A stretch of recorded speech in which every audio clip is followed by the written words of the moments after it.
아멘.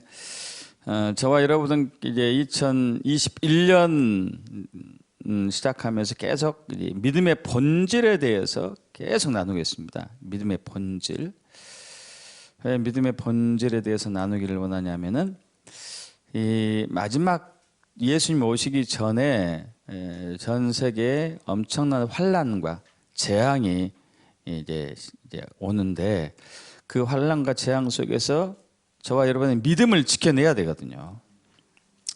믿음을 지켜내려면 본질이 뭔지를 알아야 돼요. 그래서 이제 우리 지난주에는 믿음의 본질에서 주를 알고 믿는 것, 주를 알고 믿어라. 주님이 어떤 분인가를 알고 믿어라. 그래서 이제 아는 것에 대한 두 가지 의미가 있다 그랬죠. 하나는 간접적으로 아는 것, 하나는 직접적으로 아는 것. 간접적으로 아는 것은 성경이나 혹은 이제 간증이나 설교나 혹은 경건한 서적을 통해서 예수님에 관해서 아는 것이죠. 신학적으로, 교리적으로, 학문적으로. 또 하나는 직접 계시를 받아서 아는 것. 두 가지 다 정확하게 필요하죠. 만약 하나님에 관한 간접적인 지식만 있다면 사실 그것은 진짜 믿음으로 될 수는 없어요. 또 계시적으로만 받는다면 그 존재가 광명의 천사로 가장한 마귀일 수도 있거든요.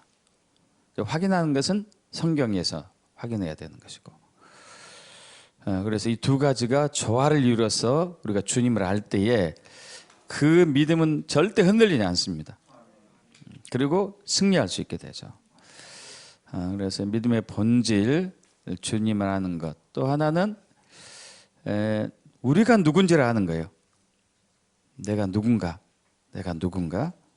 그래서 오늘 본문 말씀도 우리 창세기 32장 27절에 이제 천사 혹은 어떤 분 예수를 하기도 하고 뭐 이제 그 다양한 의견이 있습니다만 어쨌든 이제 영적인 존재를 만났어요. 야곱이. 이때 야곱이 20년 동안 형을 피해 가지고 삼촌 라반의 집에서 있었었죠. 그래 가지고 라헬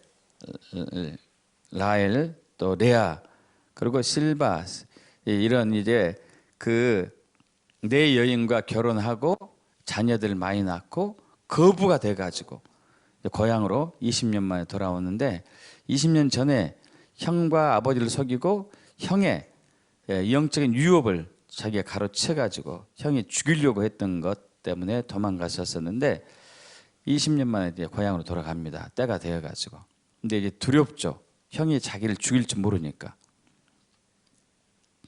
그래서 이제 자기 앞서 가지고 때를 나눠서 짐승들도 보내고 종들도 보내고 가족들 다 보내고 강 건너서 야복강이라는 강이 있는데 강 건너서 다 보내고 자기만 이제 야복강 건너편 마지막에 남아 있는 거예요. 막 고민하고 있는데 그때 이제 영적인 존재가 왔습니다. 그리고 씨름하는 것이죠. 그래서 그가 이제 너 이름이 무엇이냐? 물어봐요. 그 이름이 야곱이죠, 야곱. 너 이름이 무엇이냐고 묻는 것은 너의 정체성이 무엇이냐 이게. 너의 정체성이 뭐냐? 너는 누구냐? 이게. 너는 누구냐? 이건 저와 여러분에게 해당돼요. 여러분에게 다 스스로에게 질문해 보세요. 나는 누구지? 나는 누군가? 나는 누군가? 이게 굉장히 중요하거든요. 인류 역사상 항상 고민해왔던 질문이 그예요. 나는 누군가? 난 누군가? 그래서 그리스 유명한 격언이죠. 너 자신을 알라. 근데 이제 우리는 소크라테스가 한 얘기를 알고 있는데 소크라테스일 수도 있고 피타고라스일 수도 있고 헤라클레이토스일 수도 있고 밀레투스의 탈레스일 수도 있고 스파르타의 킬톤일 수도 있고 아테네 솔론일 수도 있대요. 근데 이 6사람 중에 한 분일 가능성이 많다. 뭐 이렇게 얘기하고 있죠. 또 파스칼 여러분 아시죠? 인간은 생각하는 갈대다. 데카르트 아시죠? 나는 생각한다. 고로 나는 존재한다. 이런 존재적인 개념. 나는 누구인가? 나의 본질. 그래서 예전에 이제 이런 예화를 드렸어요. 한 10여 년 전에 일간지에 연재되었던 유명 만화가의 일부인데 이거 정체성에 대한 거예요. 감자, 우리 먹는 감자 알죠? 감자칩. 꼬마 감자가 자기의 정체성에 굉장히 궁금했었어요. 그리고 엄마 감자한테 가서 물었습니다. 엄마 감자에게 엄마 나 감자 맞아? 그러니까 엄마 감자가 당근이지 그랬어요. 이제 그러니까 이제 꼬마 감자가 충격을 먹은 거예요. 내가 감자가 아니고 당근이라고? 너무 이제 충격 먹었어요. 내가 당근이냐? 나는 감자인데. 그래서 이제 어떡하지? 나는 이 집 식구가 아닌가 봐. 원래 당근이었나 보다. 하고 이제 어떡하지? 집을 나가야 되나? 집을 나가기 전에 할머니 감자한테 가서 물어봤어요. 할머니, 나 감자 맞아? 할머니가 경상도 출신이었어요. 경상도 출신이가지고 할머니 나 감자 맞아 그러니까 할머니가 오이야 그랬어요. 오이야 뭔 뜻인지 알죠? 경상도로 맞다 그런데 오이야 그러니까 오이라고? 아 이거 난 진짜 감자가 아니구나 하고 집을 나갔어요. 여러분 우리를 지금 웃게 하는 이야기지만은 이게 이제 나의 정체성이 무엇인가, 내가 누군가 고민하게 하는 아주 흥미있는 또 샵이라고 만화라고 볼 수 있겠어요. 또 여기에 대해서 우리가 이제 안데르센 동화에서 나오는 미운 오리 새끼가 대표적인 케이스잖아요. 미운 오리 새끼. 여러분 잘 아시다시피 엄마 오리가 알을 낳았죠. 그래서 이제 알을 품고 있는데 때가 되니까 오리들이 막 새끼 오리들이 태어났죠. 근데 한 오리가 오리 알이 안 깨어나는 거예요. 그 오리 알은 특이하게도 크게 생겼어요. 한참 더 품고 있었는데 결국 거기서도 새끼 오리가 나왔습니다. 근데 새끼 오리는 다른 오리하고 좀 달랐죠. 못생기고 이상하게 생겼고. 그래서 그는 태어나면서부터 이제 형제들에게 왕따 당하죠. 따돌림 받고. 그리고 그 미운 아기 오리는 그 농장에서 놀림거리가 되었죠. 농장 주인도 쟤는 이상한 놈이야. 이상하게 생겼어. 특이하게 생겼어. 못생겼어. 그래서 이제 너무 주변에서 자기를 싫어하고 자기를 왕따시키고 막 홀대하고 그러니까 이 미운 오리, 아기 오리가 집을 나가죠. 집을 나갔는데 그때 이제 사냥꾼이 사냥개를 데리고 동물 사냥을 나왔죠. 미운 아기 오리가 갈대숲에 도착했었을 때에 처음 듣는 소리, 사냥하는 탕탕 하는 소리가 들어가지고 너무 무서워가지고 숨었어요. 그리고 이제 사냥개들이 막 쫓아다니고 갈대밭에 숨어있던 아기 오리는 간이 막 심장이 벌렁벌렁 하다가 결국 이제 도망갔죠. 도망갔어요.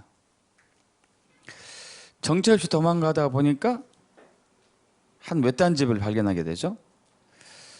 배가 고프고 막 초라한 모습으로 서 있는데 거기 있는 할머니가 있었는데 그 할머니가 아기 오리 보더니 야, 너 배고픈 모양이구나. 그래서 이제 길 잃은 오리라고 생각하고 이제 농장에 들이죠. 근데 그 할머니 집에도 짐승들이 있었어요. 뭐 고양이도 있었었고 닭도 있었었고 여러 가지 짐승들이 있었는데 계속 구박하는 거예요. 못생겼다, 놀리고 괴롭히고. 그래서 이제 또 거기서 또 집을 나오죠. 또 집을 나와요. 또 집을 나와가지고 어느 호수를 발견해서 쓸쓸하게 이제 호수를 혼자 헤엄치고 있죠. 근데 그때 아주 우아한 자태, 멋지는 자태를 뽐내면서 호수에서 헤엄을 치고 있는 이제 백조를 발견해요. 발견하고, 이야, 멋있다. 나도 저렇게 생겼으면 얼마나 좋을까. 이런 막 고통 속에 있었는데 그 백조들은 날아갔어요. 이제 겨울이 오니까. 그 이제 미운 아기오리는 계속 그 강에서 놀다가 이제 점점 강이 얼으니까 또 이제 거기서 살지 못하고 이리저리 가다가 결국 이제 한 또 어느 농가에 들어가게 되죠. 농부가 이제 얼어 죽기 직전에 아기오리를 발견하고 미운 아기오리를 발견하고 이제 집에 데리고 왔죠. 근데 여기서도 이제 왕따 당해. 여기서도 결국 이제 또 거기서 집을 나오죠. 집을 나왔는데 그때 이제 날씨가 풀리고 이렇게 또 이제 호수에서 헤엄치는데 그때 또 오리 저기 백조들도 발견하죠. 이야, 아름답다, 멋있다, 우아하다. 야, 나 저렇게 생겨서 얼마나 좋을까 하면서 거기서 이제 새끼 크지 않은 오리들도 발견하고 아니 백조들 발견해가지고 쟤들하고 놀고 싶은데 내가 가면 나를 반겨줄까? 갔는데 거기 백조들이 친구야 이리 와 하고 받아줬잖아요. 그죠? 결국 자기가 이제 알게 되죠. 자기는 오리가 아니고 백조였다. 그래서 이제 그들과 함께 또 철이 되니까 철새처럼 날아갔던 거. 그 미운 아기 오리는 정말 아름답게 생긴 백조였던 것이죠. 여러분, 이건 이제 정체성에 대해서 또 우리에게 아주 좋은 교훈을 주는 이제 동화라고 할 수 있겠죠. 여러분, 믿음의 신앙의 여정은요, 신앙의 핵심은 딱 두 가지예요. 주님이 누군지를 아는 것과 내가 누군지 아는 것. 이게 신앙의 여정이에요. 저는 처음에 신앙생활 때 이걸 잘 몰랐어요. 이걸 잘 모르고 내가 예수 믿고 예수님의 은혜로 구원받았으니까 성령 받아서 하나님 일하자, 충성하자, 여기에 이제 꼽혔었어요. 그래서 굉장히 많은 충성과 봉사와 헌신하고 좋은 일도 많이 하려고 노력하고 그렇게 했었었죠. 근데 나중에 목회를 하고 나서 보니까 이게 하나님이 원하는 진짜 신앙이 아니었구나. 하나님이 원하는 신앙의 핵심의 목표는 하나님이 누군지를 알아야 되고 내가 누군지를 알아야 되는구나. 우리 고린도후서 5장 17절을 잘 알죠. 합독할까요? 그런즉 누구든지 그리스도 안에 있으면 새로운 피조물이라 이전 것은 지나갔으니 보라 새 것이 되었도다. 새로운 피조물, 새로운 피조물. 우리는 새로운 피조물에 대한 개념이 좀 막연해요. 여러분은 어때요? 새로운 피조물에 대해서 여러분이 새로운 피조물에 대해서 어떻게 받아들이고 있죠? 어떻게 받아들이고 있어요?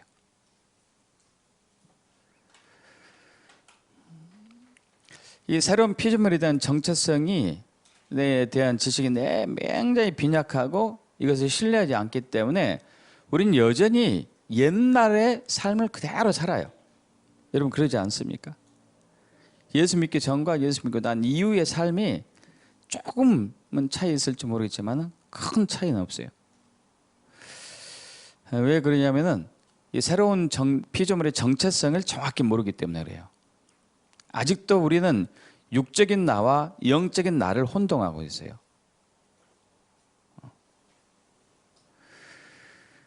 육적인 나가 있고 영적인 나가 있어요. 자, 육적인 나를 겉사람이라 할 수 있고 육적인 나를 옛사람이라 할 수 있습니다. 영적인 나는 속사람 혹은 새사람 할 수 있어요. 디모데후서 1장 9절 합독해 볼까요? 하나님이 우리를 구원하사 거룩하신 소명으로 부르심은 우리의 행위대로 하심이 아니요 오직 자기 뜻과 영원 전부터 그리스도 예수 안에서 우리에게 주신 은혜대로 하심이라. 이제 이 새로운 피조물의 정체성이 우리가 예수 안에 만물을 창조하기 전에 이미 있었다고 얘기하고 있죠. 이건 참 우리가 이해하기 힘들어요. 믿음이 아니면은 우리가 이해하기 힘든 부분이죠. 자, 어쨌든 이제 육적인 나가 누구냐? 육적인 나는 우리는 대한민국 어디 도시에서 어느 마을에서 어느 집에서 태어나죠. 그리고 육체의 아버님이 아빠가 누구고 육체 엄마가 누구고 내 가정은 어떤 구성원이 되어 있고 나는 어느 지역이고 또 어느 국적을 가지고 있고 이건 육적인 나라고 볼 수 있어요. 육적인 나. 그리고 우리는 그 육적인 나의 그 배경 속에서 서로가 살아가죠. 육적인 나. 옆에 사람도 육적인 나로 살아가고 나도 육적인 나로 살아가고 영적인 나는 없는 거죠. 거기에는 영적인 나는 하나님으로부터 오거든요. 하나님으로부터.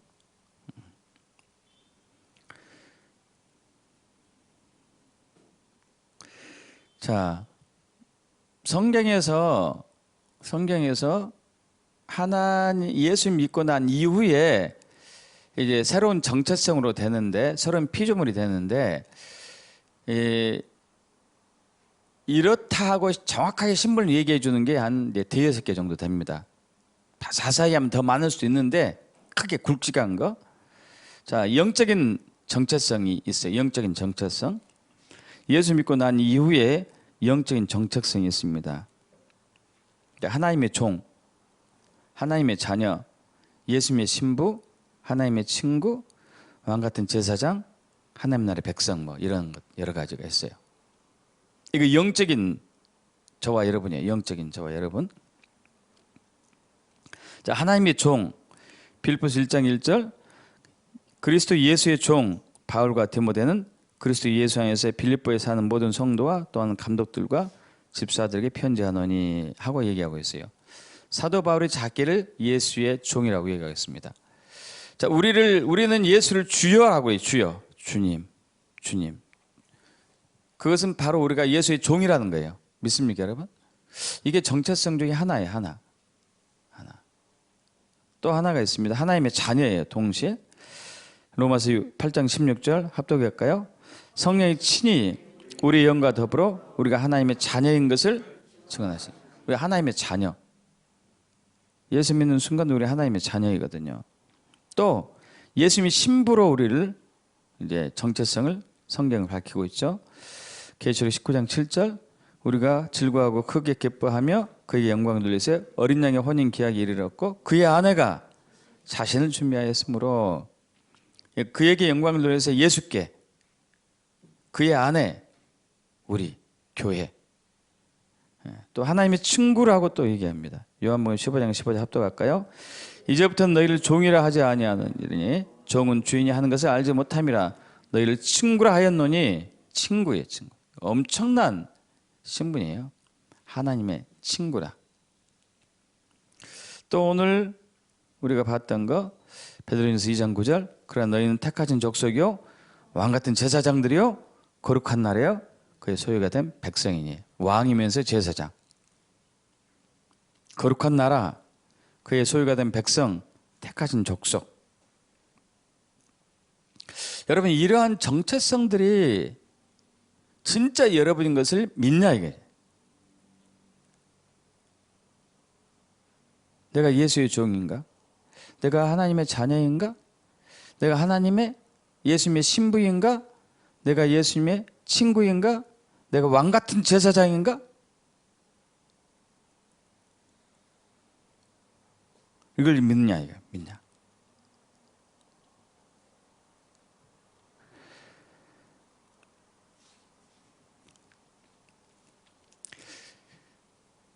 자, 아까 이제 미운 오리 새끼, 안데르센 동화에서 얘기한 미운 오리 새끼가 있었어요. 여러분, 미운 오리 새끼는 자기가 백조인지 몰랐어요. 그죠? 몰랐습니다. 나중에 알았어요. 그럼 여러분에게 질문 하나 할게요. 그 미운 오리 새끼는 자기의 정체성을 알고 계속 미운 오리로 살았을까요? 아니면 백조로 살았을까요? 어떻게 살았을까요? 백조로 살았겠죠? 백조로. 그죠? 그러지 않아요? 백조로 살았어요. 다시는 미운 오리로 살지 않았어요. 백조로 살았단 말이에요. 그럼 우리는 뭐예요? 우리는 내가 예수의 종, 하나님의 자녀, 예수의 신부, 하나님의 친구, 왕 같은 제사장. 그렇게 사냐 안 사냐? 여러분 어떠세요? 그렇게 살고 계신가요? 여전히 미운 오리 새끼로 살고 있어요. 아니면 백조로 살고 계세요.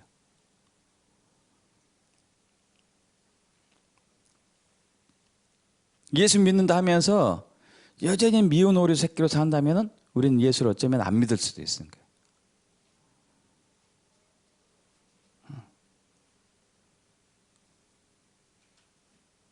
하나님의 종으로, 하나님의 자녀로, 왕같은 제사장으로, 예수님의 신부로, 예수님의 친구로 산다면, 살고 있다면 진짜 예수를 믿는 것이 되겠죠.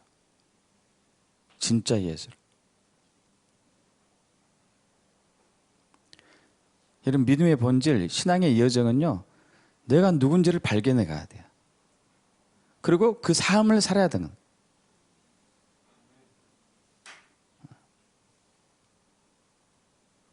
근데 도대체 나가 누군지 어떻게 알 수 있냐 이거죠. 어떻게 알 수 있느냐. 저도 이제 신학하기 전에 육적인 저만 알고 있었어요. 육적인 저.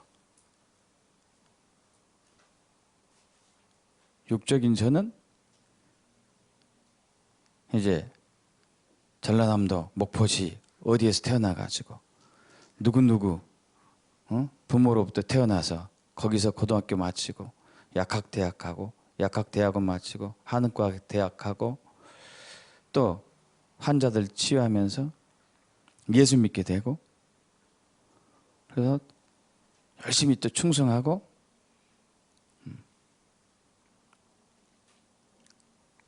나름대로 열심히 좋은 일도 많이 해보고 하려고 하고 가정을 신앙으로 뭔가 세우려고 해보기도 하고 교회를 열심히 충성하고 그러면서 이제 머릿속에 드는 생각은 야, 이 전문직에 있는 사람들은 그 목회하면 굉장히 비효율적이지. 이렇게 목회하지 않고도 얼마든지 하나님을 위해서 내가 충성할 수 있는데 이렇게 이제 살아왔거든요. 97년도 그때 교회에서 우리 부흥사경회 할 때 환상과 이상을 딱 보고 나서 이제 이게 완전히 깨진 계기가 됐어요. 영적인 나를 알았어요. 영적인 나. 영적인 나가 누군지.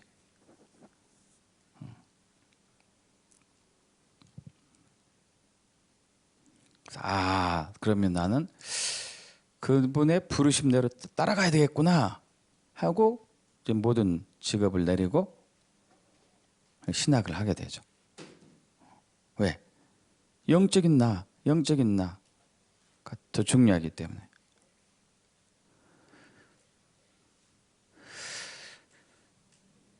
자, 에베소 1장 17절 합독해 볼까요? 18절. 우리 주 예수 그리스도의 하나님 영광의 아버지께서 지혜와 계시를 너에게 주사 하나님 알게 하시고 너희 마음의 눈을 밝게사 그의 부르심의 소망이 무엇이며 18절에 너희 마음의 눈을 밝게사 그의 부르심의 소망이 무엇이며 이것은 영적인 나예요.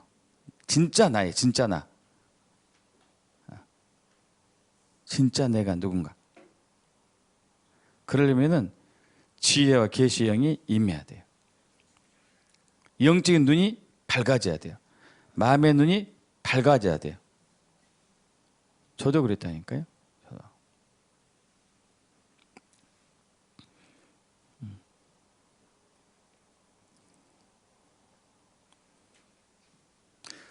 아, 육적인 나와 영적인 내가 다르구나. 그리고 육적인 나는 영적인 나의 밑에 와야 되구나. 그러니까 그동안 내가 예수 믿었음에도 불구하고 여전히 육이 더 위에 있었던 거예요. 영적인 내가 잘 몰랐어요. 잘 몰라서 아예 육적인 힘으로 살고 있었어요. 육적인 힘으로. 내 힘으로 신앙생활을 하고 내 힘으로 노력해서 내 힘으로 뭔가를 하려고.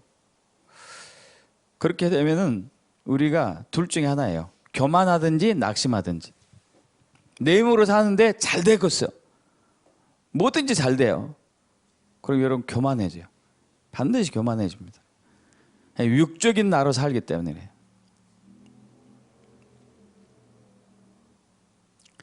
그러면서 속으로 그래요. 다른 사람들 그렇게 얘기하지 않지만 겸손하게 보이려고. 아, 너희들도 나처럼 열심히 예수 믿어봐. 뭐든지 다 하는 대로 잘 돼. 그런데 오늘날 이것이 안 돼. 안 됩니까? 모든 게 막히는 때가 와요, 또. 그럼 낙심하죠. 왜 모든 게 막히죠? 영적인 나라로 살지 않고 육적인 나라로 살면 막혀요, 결국은. 결국 막히거든요. 그럼 그때는 낙심하게 돼요. 주님, 왜 나한테만 이런 시련을 주십니까? 왜 나만 못 살게 하셔요? 네. 이것은 육적인 나로 사는 삶의 결과예요. 영적인 내가 없어요. 환자를 치유하다 보니까 저와 같은 경험했던 사람들이 대부분이에요. 대부분. 오는 분들이 이제 다른 데서 안 낫는 분들이 이제 대부분 오거든요. 그리고 오랫동안 그렇게 아프다 보니까 마음에 굳어진 생각이 있어요. 아, 난 이렇게 살다가 죽는구나. 평생 이 병은 낫지 못할 거야. 어쩔 수 없지 뭐. 하고 이제 그렇게 살아가요. 소망이 없는 거죠. 소망. 그러면서 이제 문득문득 하나님께 또 기도하는 것 중에 하나가 하나님, 제가요 이 팍팍한 인생 너무 힘들어가지고 스스로 목숨을 끊으면 지옥에 갈 것 같으니까 제가 잠잘 때 싹 제 수명을 걷어가 주세요. 대부분 이런 생각을 갖고 있더라니까요. 소망이 있는 삶이에요? 없는 삶이에요? 소망이 없는 삶이에요. 그런데 또 교회는 열심히 하려고 해요. 열심히 하려고 해 뭔가. 근데 이제 항상 기도 제목이 주님, 제가 잠들었을 때 그냥 싹 숨이 끊어지게 해주세요.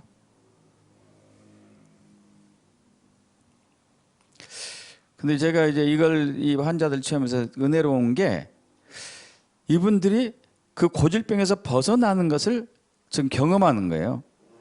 이건 낫네? 나을 수 있겠네? 완치될 수 있겠구나. 하니까 소망을 품어요, 소망. 아, 내가 진짜 새로운 삶을 살 수 있겠다. 진짜 주님이 원하는 삶을 살 수 있겠다.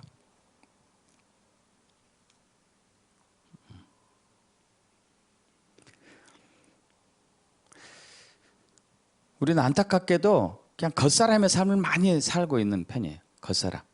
속사람이 아닌. 자, 아까 우리 정체성에 대해서 얘기했습니다. 하나님의 종, 하나님의 자녀, 예수님의 신부, 하나님의 친구, 왕같은 제사장, 하나님 나라의 백성, 택하신 족속. 엄청난 신분들이 엄청난 거 이거 여러분. 근데 이 삶은 살진 않아요. 이 삶은 살지 않고 그냥 오늘 하루가 참 행복했으면, 오늘 하루가 힘들지 않았으면, 이런 것. 만성 질환이 있는 사람은 오늘 하루 안 아파봤으면 뭐 이런 거. 여러분 이것은 그 미운 오리 새끼의 삶이에요. 미운 오리 새끼의 삶. 백조의 삶은 아니겠죠.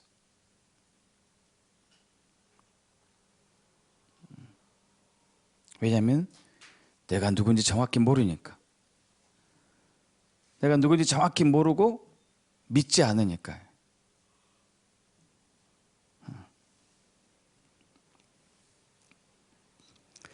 고린도후서 4장 16절 그러므로 우리가 낙심하지 아니하노니 우리의 겉사람은 낡아지나 우리의 속사람은 날로 새로워진도다. 겉사람이 낡아져야 되거든요. 옛사람이 사라져야 돼요. 육적인 존재가 점점 희미해져야 되고 영적인 존재가 더 강해져야 돼요.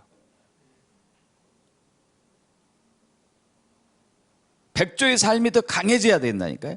여러분 그 미운 오리 새끼는 백조가 됐어도 불구하고 문득 과거가 생각날 거예요. 그러겠죠? 과거가 생각나. 과거가.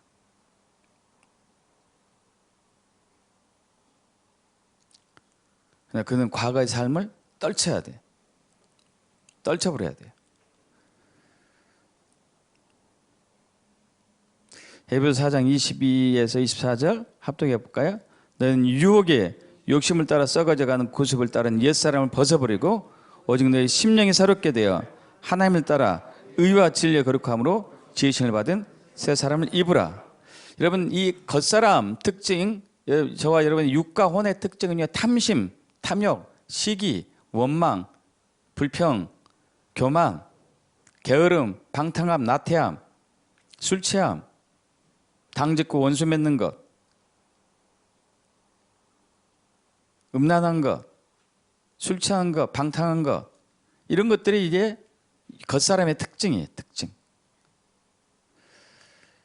근데 여러분 거듭나는 순간에 이 겉사람은요 십자가에 딱 죽어요. 죽고 새 사람이 와요.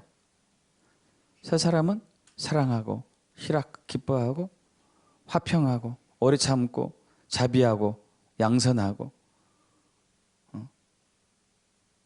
이런 아름다운 성품으로 된 속사람이 들어오게 돼요. 할렐루야. 그럼 이 삶을 살아야 되거든요. 이 삶을. 이 미운 오리 새끼가 돼가지고 여기서 놀림당하고 저기서 왕따당하고 막 두렵고 떨리고 숨어서 지내는 게 아니고 백조가 돼가지고 하늘을 우아한 자태로 나르고 그리고 호수에서도 아름다운 모습으로 헤엄치 다니고 많은 새들이 많은 동물들이 부러워하는 그런 삶으로 바뀌어야 되거든요. 이게 여전히 예수 믿음에 불구하고 미운 오리 새끼의 삶을 살면 안 돼요.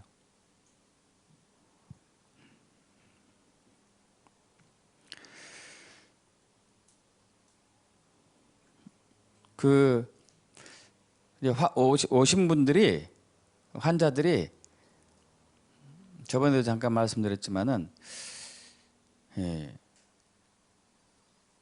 제일 이제 그 감동 받는다 그럴까? 감격한다 그럴까?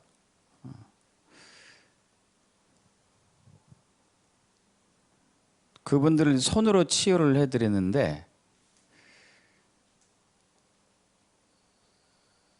이렇게 얘기해요. 목사님, 제가 이렇게 황송한 대접을 받아도 될지 모르겠습니다.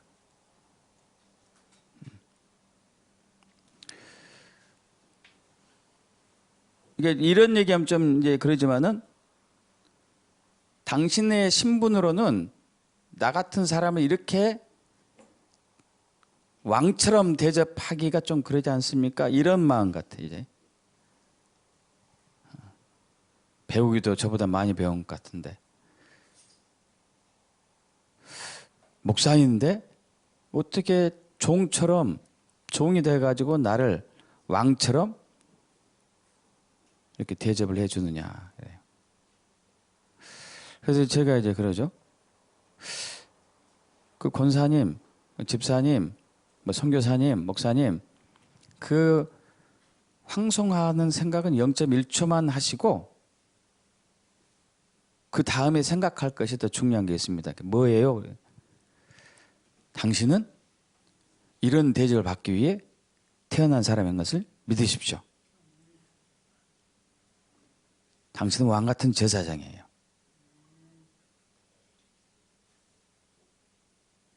당신은 하나님의 자녀예요. 당신은 예수님의 친구예요. 당신은 예수님의 신부예요. 세계에서 최고로 존중받기에 합당한 유일한 분이에요. 나는 거기에 합당한 대우를 해주는 거예요.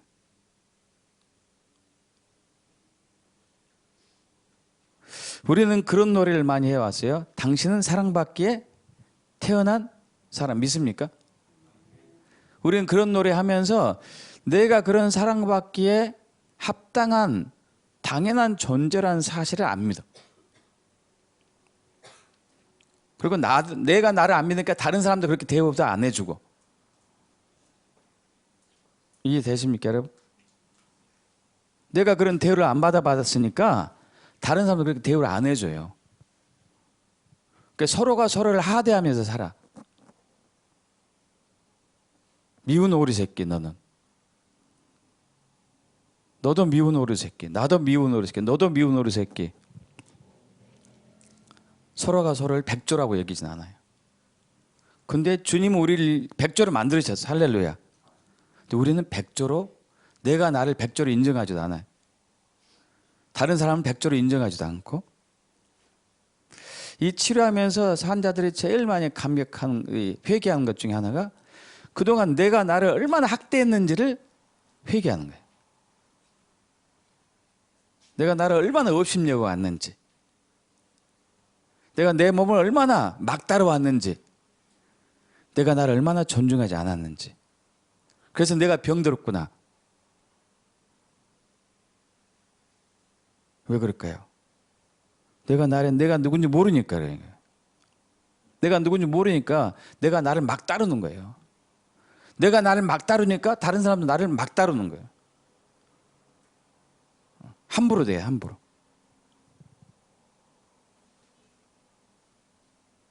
근데 제가 이 치료를 하면서 그 사람을 막 다룰 수가 없어. 왜 막 다룰 수 없냐면요. 그 사람 생긴 질환, 그 병 원인이 결국은 냉기인데, 한냉기인데, 한냉기인데요. 냉기가 두 가지 차원에서 와요. 하나는 외부에서 차가운 공기가 들어온 경우도 있고, 찬 음식, 찬 물, 찬 과일, 이것들이 몸에 들어와서 생긴 냉기가 있고, 또 하나는 내가 스스로 만든 냉기가 있어요. 내가 스스로 만든 냉기는 불평하고, 원망하고, 근심하고, 걱정하고, 화나고, 우울하고, 불평하고, 원망하고, 욕심내고, 시기하고 질투해서 만들어진 냉기가 있어요. 그럼 이제 조직이 딱딱해져. 상한 마음으로 생긴 것들, 심플해서 생긴 것들 냉기가 있어요. 상처받은 영혼들, 그럼 냉해져요. 그래서 외부에서 들어온 냉기와 내 속에 생긴 냉기가 딱 결합되면은 조직이 딱딱해져. 그 딱딱한 조직을 푸는데 진짜 빨리 안 풀리거든요. 진짜로 빨리 안 풀려요. 진짜로. 그리고 이것을 세게 하잖아요. 요 냉기가 이 딱딱해진 게 어떻게 될까요? 더 딱딱해지더라고. 그 냉기는 그 딱딱해진 부분은 상처받아서 생긴 거거든. 마음이 상해가지고 생긴 거란 말이에요. 그러니까 이게 어루만져야 되더라고. 어루만져줘야 돼. 부드럽게 어루만져줘야 돼. 그러다가 이제 조금 이제 기분이 좋으면은 약간 눌러줘야 돼. 그래서 서서히 풀어야 돼. 서서히. 막 함부로 해서 될 게 아니더라고. 오래 오랜 세월 상처받아가 생긴 거거든요. 오랜 세월 차게 생활에 생긴 거거든요. 굳어지고 굳어지고 굳어지고 굳어지고.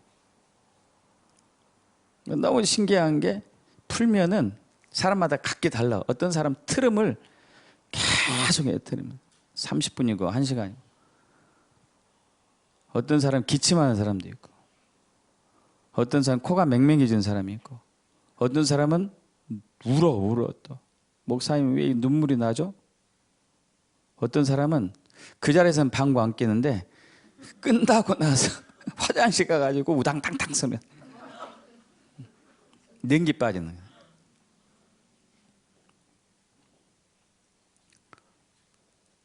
엊그제 오는 어느 선교사님은 목사님 2주째 눈물이 난대. 2주째.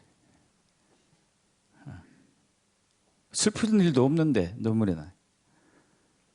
그래서 제가 그랬죠. 선교사님 눈이 밝아졌을 거라고. 눈에 냉기, 눈 주변에 냉기 떠난 거라고. 그랬더니 진짜로 그런데 자기가 시력이 안 좋았는데 안경 안 쓰고 본대요.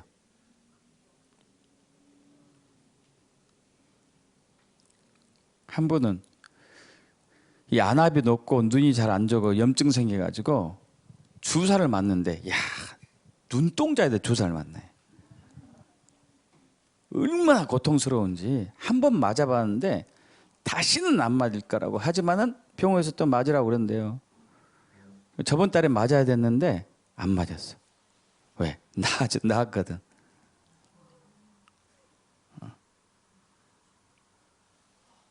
그런 분들 이렇게 하면은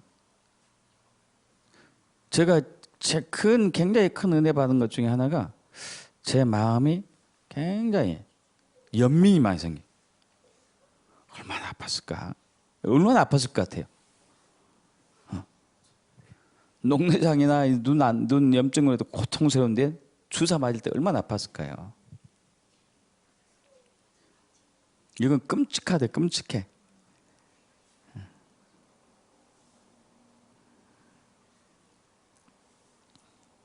제 마음에 막 연민이 생기는 거예요. 환자 앞에 가서 제가 누울 수는 없고 속으로 이제 막 눈물이 나. 아이고, 얼마나 아팠을까. 얼마나 힘들었을까. 그러다 보니까 이분을 부드럽게 해줘야 되겠더라고. 그 아픈 마음을 달래줘야 되잖아요. 제가 무슨 말씀 드리려고 하냐면은 저는 제가 누군지를 알고 그분이 누군지를 알기 때문에 마태복음 7장 12절 합독해 볼까요? 그러므로 무엇이든지 자 마태복음 7장 12절 맨 밑에 있어요. 여기 보이시죠? 그러므로 무엇인지 남에게 대접을 받고자 하는 대로 너희도 남을 대접하라. 그것이 율법이요 선지자니라. 나는 그분을 백조처럼 대해줘. 그럼 그분이 나를 백조처럼 대해주고 하나님 나를 백조처럼 해줘요. 제가 그분을 미운 오르새끼처럼 대하면 그분도 저를 미운 오르새끼처럼 대해주고 하나님도 저를 미운 오르새끼처럼 대해줘. 근데 여러분 놀라운 게 있어요. 근데 이 말씀하기 전에 마태복음 7장 7절에서 11절을 하고 나서 이 말씀했다는 얘기 아닐까요? 이건 너무 우리가 잘 알잖아요. 합독해 볼까요? 구하라. 그럼 너에게 주실 것이요. 찾아라. 그럼 찾아낼 것이요. 문은 두드리라. 그럼 너에게 열릴 것이니 구하니 받을 것이요. 찾으니 찾아낼 것이요. 두드리는 이에게 열릴 것이니라. 너희 중에 누가 아들이 떡을 달라는데 돌을 주며 생선을 달라는데 뱀을 준 사람이 있겠느냐. 너희가 악한 자라도 좋은 것을 자식에게 줄 줄 알거든 하물며 하늘에 계신 너희 아버지께서 구하는 자에게 좋은 것으로 주시지 않겠느냐 하고 나서 이 말씀을 하셨어요. 도대체 이 말씀과 이 말씀의 연관이 뭐가 될까요?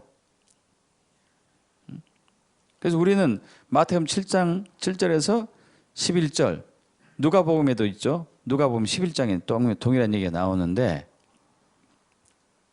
글자 하나만 다르고 자 그래서 우리는 그런 데서 기도하는 요령에 대해서 여기서 이제 기도하는 방법에 대해서 이걸 통해서 배워요. 구체적으로 구하십시오. 구체적으로 구하세요. 구체적으로 구하세요. 그럼 주십니다. 그래서 우리는 결혼 대상자도 막 구체적으로 기하죠. 1m 82, 직업은 뭐 이렇게. 그걸 얘기하는 게 아니라니까요. 그건 육적인 거고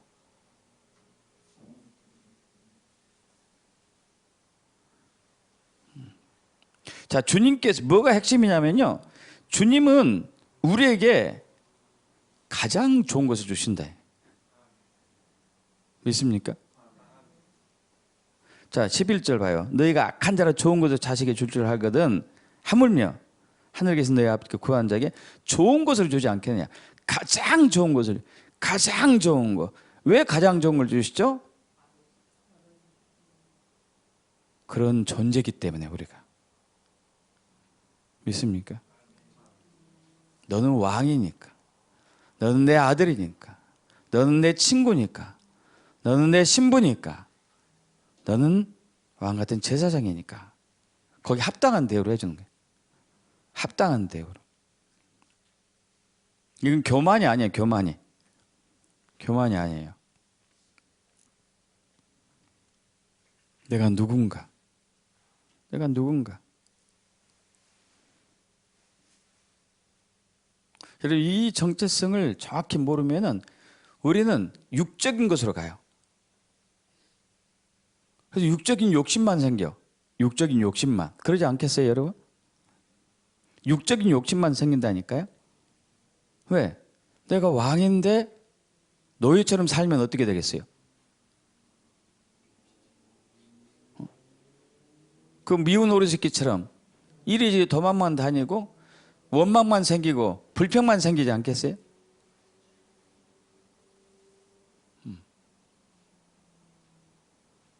이미 주님께서는 너는 왕이라고 해줬어. 근데 우리는 노예처럼 살고 있어. 노예처럼. 왕으로 살지 않고.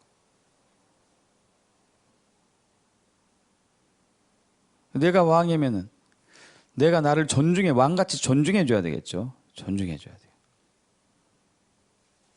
남편이 왕이니까 왕처럼 존중해 줘.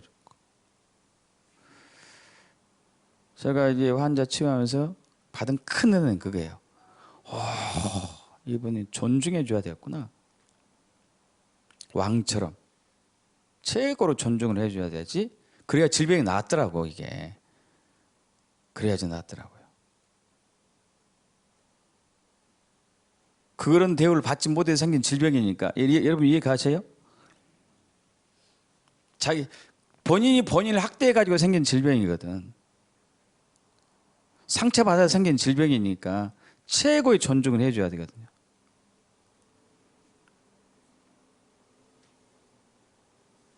그 대가, 그 정체성대로 존중받아야 돼요. 그래서 12절이 그래서 나온 거예요. 그러므로 무엇인지 남에게 대접받고자 하는 대로 너희도 남을 대접하라. 하나님 우리를 최고의 파트너로 생각했기 때문에 좋은 곳으로 주시는 거예요. 친구로, 자녀로, 왕같은 제사장으로, 신부로. 할렐루야. 이거보다 더 좋은 정체성 없잖아요. 그럼 제일 좋은 곳으로 주시는 거예요. 제일 좋은 곳으로.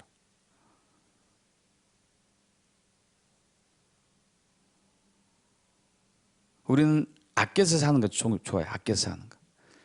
거지처럼 아끼면 안 돼. 자기를 존중하지 않는 거예요.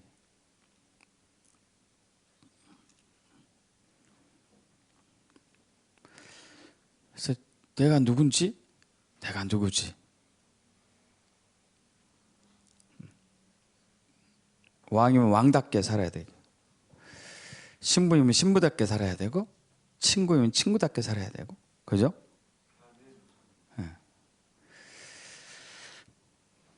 네. 그런 삶이 되기 위해서는요, 말씀을 계속 붙들어야 돼요. 말씀.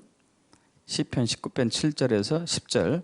여호와의 율법은 완전하여 영혼을 소생시키며 여호와의 증거는 확실하여 우둔한 자를 지혜롭게 하며 여호와의 교훈은 정직하여 마음을 기쁘게 하고 여호와의 계명은 순결하여 눈을 밝게 하시도다.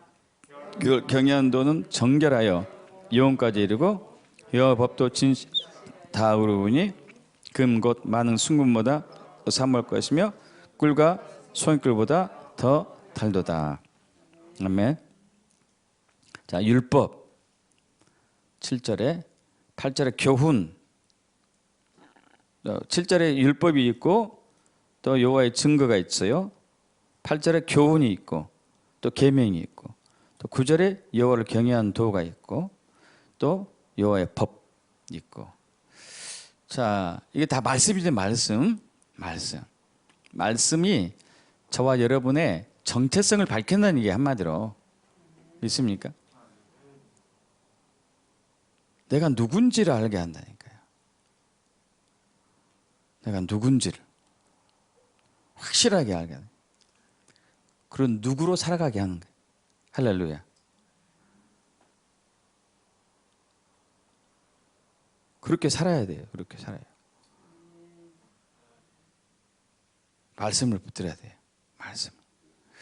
여기 대표적인 사람이 있습니다. 여러분, 이제 제가 자주 가끔 인용한 사람이 고찬익 장로. 종로에 있는 연동교회 초대 장로, 첫 번째 장로. 이 사람은 1857년생이에요. 저보다 딱 100년 전에 먼저 태어난 사람이에요. 100년 전에 태어났어. 아버지가 누군지 모릅니다. 어머니가 누군지 몰라. 그냥 자기 성씨는 고가, 이름은 없어요. 이름. 고씨성을 가졌어요. 옛날에 이제 천민 출신들은 그랬죠. 이름이 없었어요. 이름이 없다는 얘기 뭐예요? 정체성이 없는 거예요. 정체성이 없는 거예요. 그리고 직업은 갓밭이, 갓을 만드는 사람인데, 이건 7대 천민 중에 하나였죠. 7대 백정, 뭐 무당 이런 7대 천민 중에 하나. 가장 낮은 직업. 소망이 있겠어요? 없겠어요? 소망 없죠. 없으니까 맨 노름하고 술 마시고 싸우고 돈 떨어지면은